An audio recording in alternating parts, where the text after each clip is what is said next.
The permission to pass. How the passport changed the meaning of freedom. Imagine standing before a city gate 700 years ago. The road behind you stretches across mountains and rivers. The road ahead disappears into unfamiliar territory. Armed guards block the entrance. One question hangs in the air. Who are you? You reach into your cloak and unfold a piece of parchment bearing the seal of a king. Suddenly, the mood changes. The document does not contain money. It is not a weapon, yet it may be more powerful than either. It carries the promise of a ruler. It tells strangers that you are under his protection.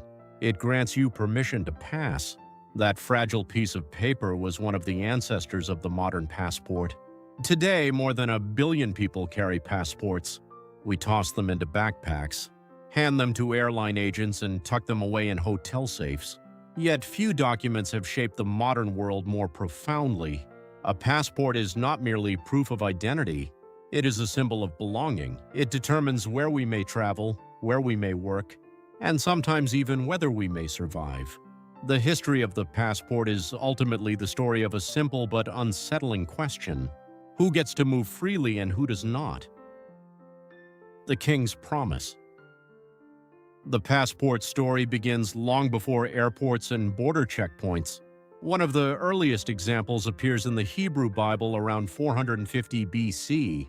Nehemiah, a servant of the Persian king Artaxerxes I, wished to travel to Jerusalem.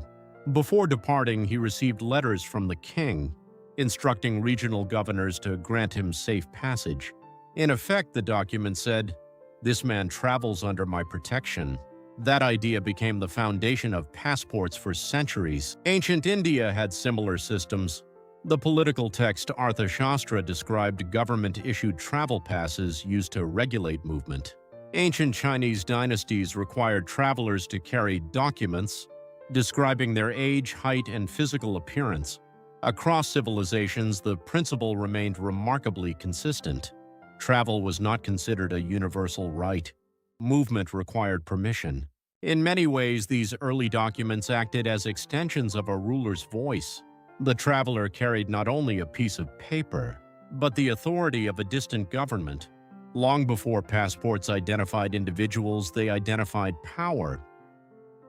When borders were surprisingly open, most people assume passports have always been essential for international travel. In fact, there was a brief period when they almost disappeared. During the 19th century, railroads transformed Europe. Travel became faster, cheaper, and more common than ever before. Millions crossed borders each year for business, tourism, and work. Governments quickly discovered that inspecting every traveler was nearly impossible. As a result, passport requirements across much of Europe were relaxed. By the late 1800s, travelers could often move between countries with little more than a train ticket. The Austrian writer Stefan Zweig later described this period with nostalgia. He remembered a Europe where borders seemed almost invisible. Travelers boarded trains, crossed frontiers, and continued their journeys without presenting identification. For a brief moment, humanity appeared to be moving toward a more open world. Then came 1914. The First World War shattered that dream. Fearing spies, saboteurs, and enemy agents, governments imposed strict controls on movement. Passports that had once been temporary wartime measures became permanent requirements. In 1920, the League of Nations created international standards for passports. The familiar booklet with photographs and personal information soon became the global norm. The age of easy border crossings was over. The invention of identity. Modern passports do more than permit travel. They define who we are. Early passports often relied on vague physical descriptions. A traveler might be identified as having a fair complexion, brown eyes, or a medium stature. Such descriptions left plenty of room for confusion. Photography changed everything. For the first time, governments could attach a face to an identity. Citizens became easier to identify, track, and categorize. But photographs revealed another truth about passports. For much of history, women barely existed within them. In many Western countries, married women were not issued their own passports. Instead, they were included on their husband's documents. A passport might identify a traveler simply as John Smith and wife. The woman possessed no separate legal identity for travel purposes. Her mobility depended upon her husband's status. If he died abroad, became separated from her, or lost the document, she could suddenly find herself trapped in a foreign country. Today, this arrangement seems astonishing, yet it reflected a broader reality of the era. The passport did not merely record society's values, it mirrored them. Citizenship, identity, and freedom of movement were often privileges distributed unequally. The passport was not just a travel document, it was a snapshot of power. The paper that could save a life. For all its flaws, the passport has also served as a remarkable instrument of rescue. Few examples are more powerful than the Nansen passport. After the Russian Revolution and the collapse of several European empires, millions of people became stateless. They possessed no recognized nationality and therefore no recognized identity. Without papers, they could not legally travel, work, or settle elsewhere. To address the crisis, Norwegian explorer and humanitarian Fridtjof Nansen helped create a special travel document for stateless refugees. The Nansen passport transformed lives. Writers, artists, musicians, and ordinary families used it to cross borders and rebuild shattered futures. For them, a passport was not a symbol of bureaucracy. It was hope. The stakes became even higher during the Second World War. As Nazi persecution spread across Europe, documents often determined survival. Diplomats such as Raoul Wallenberg of Sweden and Aristides de Sousa Mendes of Portugal risked their careers, and in some cases their lives, to issue travel papers, visas, and protective documents to desperate refugees. A stamp could mean safety. A signature could mean survival. A missing document could mean death. Few pieces of paper have ever carried such enormous consequences. The problem of statelessness has not disappeared. In fact, a new version may be emerging. Rising sea levels threaten low-lying island nations such as Tuvalu and Kiribati. If climate change eventually renders parts of these countries uninhabitable, an extraordinary legal question will arise. What happens to a passport when the nation that issued it loses its physical territory? International law has few clear answers. The next generation of refugees may not be fleeing war or revolution, but the slow disappearance of the land beneath their feet. The paper that could cage a life. Yet passports possess another side. If they can liberate, they can also imprison. Many people think of passports as barriers that keep foreigners out. History shows they have often been used to control citizens as well. Perhaps the most infamous example was apartheid South Africa. Under apartheid, black South Africans were required to carry passbooks known as dompas. These documents controlled where people could live, work, and travel within their own country. Police frequently demanded to see them. Failure to produce the required paperwork could result in arrest. Movement itself became a privilege granted by the state. Similar systems appeared elsewhere.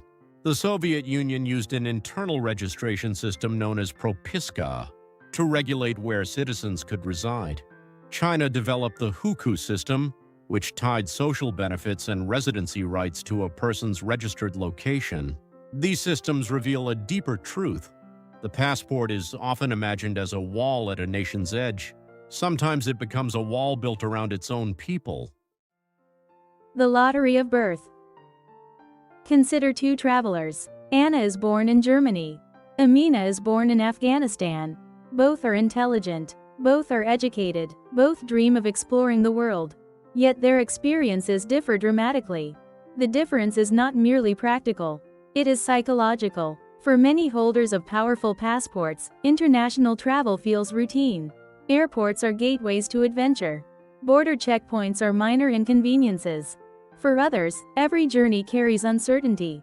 A visa interview, a missing document, or a suspicious glance from an immigration officer can determine the outcome of months of planning. The passport does not just change how guards see you. It changes how you see yourself. It influences whether you approach a border with confidence or with a knot of dread in your stomach. Anna can enter most countries with minimal paperwork. Amina may face lengthy visa applications, interviews, financial requirements, and repeated rejections. Neither traveler chose where she was born. Yet birthplace may determine which doors open and which remain closed. This reality has led to the rise of passport rankings that measure global mobility. Some passports provide visa-free access to nearly 200 destinations. Others grant access to only a small fraction of that number. The passport has become a kind of global currency. Not all currencies have equal value. Critics argue that modern visa systems create invisible barriers between rich and poor nations. They point out that opportunities for education, employment, and travel are often shaped by what some call the birth lottery. The place of your birth may influence your future long before your own choices do. The passport has shaped more than travel. It has shaped language itself. Before modern passport systems became universal, a person crossing a frontier without papers might simply have been called a traveler, a migrant, or a stranger. Today, the absence of a recognized document can transform a person into something else entirely: an illegal, or undocumented, immigrant. A remarkable shift occurred when governments gained the power to define movement through paperwork. A piece of paper, or the lack of one, could suddenly determine whether a person's presence was considered lawful or criminal. The passport did not merely regulate borders. It helped create new categories of human existence. When belonging became a luxury product, the inequality becomes even more striking when wealth enters the equation. In recent decades, several countries have offered citizenship by investment programs, often called golden passports.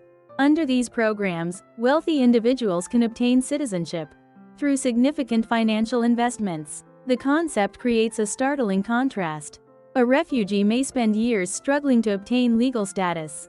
A billionaire may acquire a new passport in a matter of months. Historically, citizenship was linked to birthplace, ancestry, loyalty, or shared culture. Today, in some cases, it can also be purchased.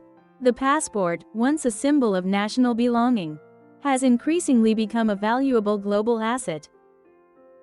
The fragility of freedom. For many people, the modern world feels borderless. The COVID-19 pandemic revealed how fragile that assumption can be. In early 2020, countries around the globe abruptly closed borders. Flights vanished. Consulates suspended services. Travelers found themselves stranded far from home. Some watched their passports expire while international travel remained impossible. Others discovered that even valid passports no longer guaranteed movement. The experience offered a powerful reminder. The freedom we associate with travel is not permanent. It depends on systems, governments, and circumstances that can change overnight. For millions of people, mobility is far more fragile than it appears.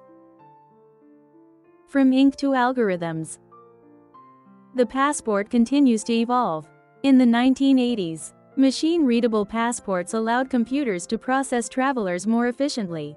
Then came biometric passports. Embedded microchips now store digital information linked to facial recognition systems, and, in some cases, fingerprints. The traveler standing before a border officer is increasingly being compared, not with a photograph but with data.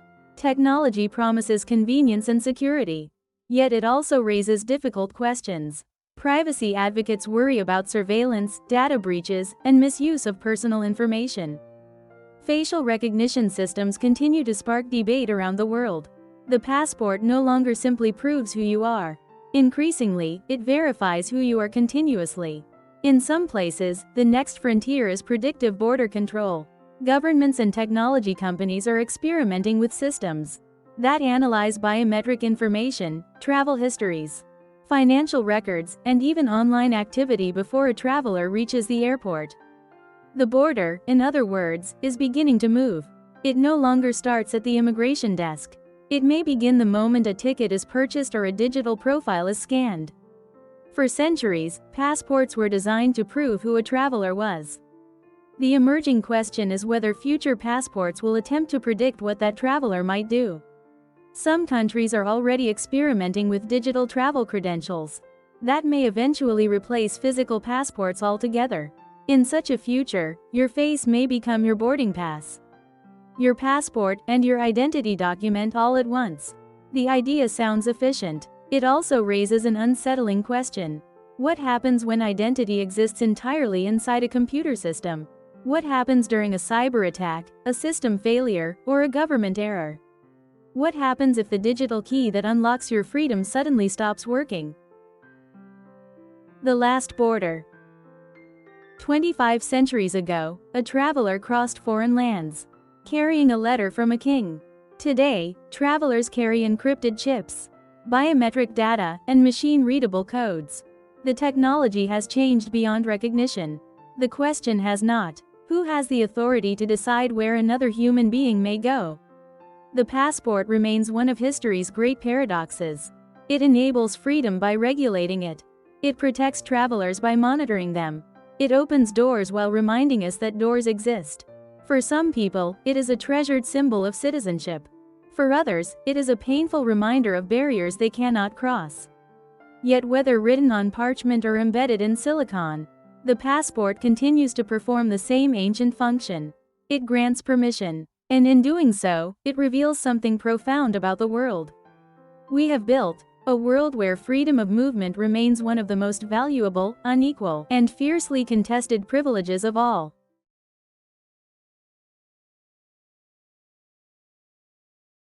It's time to study new words in context. 1. Parchment. Definition: a special type of animal skin that people used for writing on before paper became common. Example: the king's message was written on a piece of parchment. 2. Seal. Definition: a mark or stamp that shows a document is official or approved by an important person or government. Example: the letter carried the royal seal of the king. 3. Unsettling. Definition: making someone feel worried, nervous, or uncomfortable. Example: the strange noise in the empty house was unsettling. 4. Relaxed. Definition: made less strict or less controlled. Example: the school relaxed its rules for the special event. 5. Nostalgia. Definition: a warm feeling of missing or remembering happy times from the past. Example: looking at old photographs filled her with nostalgia. 6. Saboteurs. Definition: people who secretly damage or destroy things to cause problems. Example: the army searched for saboteurs who had damaged the bridge. 7. Norm. Definition: something that is usual, normal, or expected in a society or group. Example: wearing a seat belt is the norm in many countries. 8. Complexion. Definition: the natural color and appearance of a person's skin, especially on the face. Example: she had a fair complexion and bright blue eyes. 9. Stature. Definition: a person's height or body size. Example: the old document described the traveler as having a medium stature. 10. Address. Definition: to deal with a problem or situation. Example: the government worked to address the housing shortage. 11. Bureaucracy. Definition: a system of offices, rules, and officials that manage government or large organizations. Example: it took weeks to finish the paperwork because of government bureaucracy. 12. Enormous. Definition: extremely large or very great in size or amount. Example: the company made an enormous profit last year. 13. Cage. Definition: to keep someone or something trapped or unable to move freely. Example: the bird was kept in a small cage. 14. Apartheid. Definition: a system in South Africa that separated people by race and treated non-white people unfairly. Example: apartheid ended in South Africa in the 1990s. 15. Fraction. Definition: a small part of a whole amount. Example: only a fraction of the students attended the meeting. 16. Equation. Definition: a mathematical statement showing that two amounts are equal. Example: the students learned how to solve a simple equation.